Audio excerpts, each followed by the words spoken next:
After days of tense negotiations in Belém, Brazil, COP30 delegates reached a tentative declaration aimed at accelerating global climate action. But the outcome has triggered sharp, mixed reactions. Here's a breakdown of what was agreed and how the world is responding.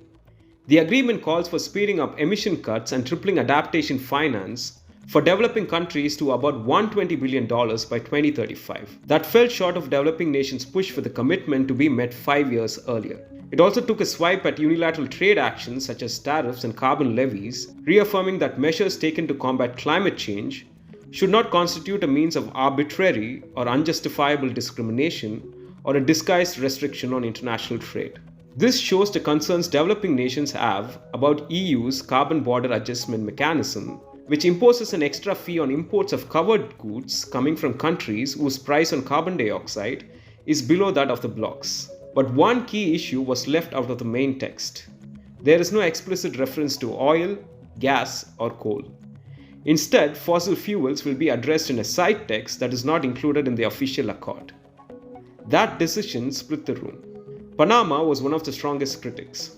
Its representative said that the country was extremely disappointed, saying that the deal of pretending to measure progress while refusing to commit real money.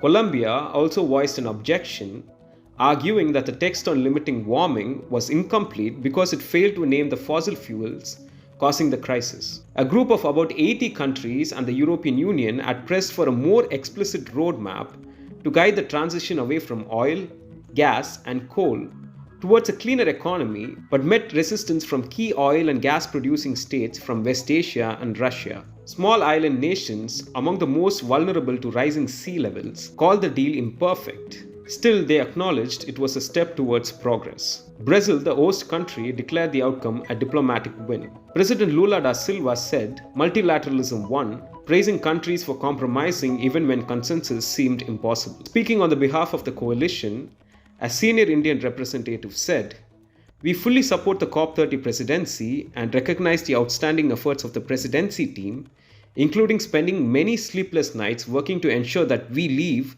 with something meaningful from Belém." Officials representing the 44 least developed countries struck a middle note. The lead negotiator, Evans Enjiva, said, "We didn't win on all fronts, but we got tripling adaptation finance by 2035. COP30 has once again shown that the global climate action is a delicate balance of ambition, resistance, and compromise.